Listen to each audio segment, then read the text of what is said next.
girl. Good job. Sit. Let me zoom out. Zoom. June. Sit. Good. Very good. I almost told you to zoom. Okay. Okay, so I just started recording because she's been really good with the little corgi that's walking over there. And then all of this construction is happening behind her. We're just doing a little bit of free play right now, letting her sniff and explore and do all that fun stuff. And then intermittently, I'm just kind of calling her over to me. So I'm interrupting free play with obedience just so that it's a practice thing where if she's actually out playing and you call over, she's learning that it doesn't necessarily mean that fun time is over. It just means you need her attention real quick and then she can go back to that play.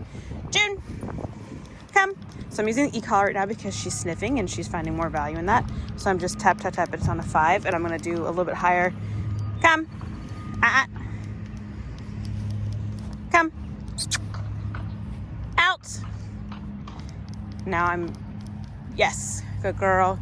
Okay, I'm not going to pair because that was a terrible example, but I want to make sure I keep adding that pressure until she listens. If I wasn't recording, I would have played around with this a little bit.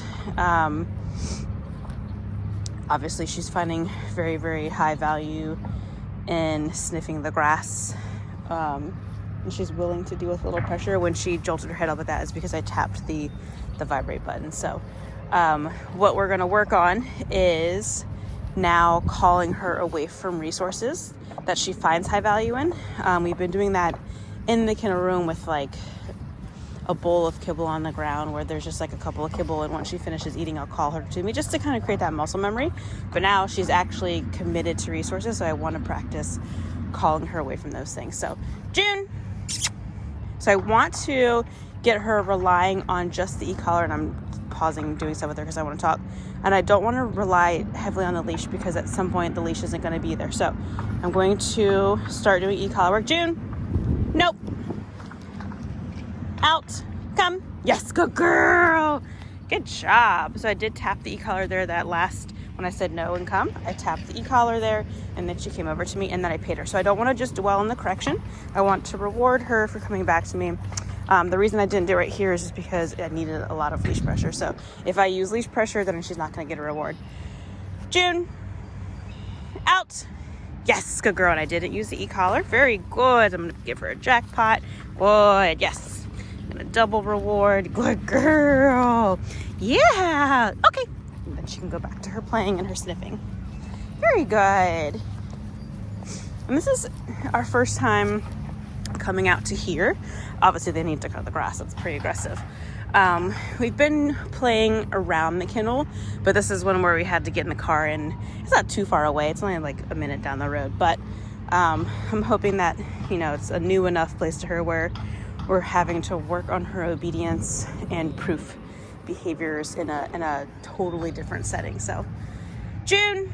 Yes, good girl. Very good. Good girl. Yeah, okay.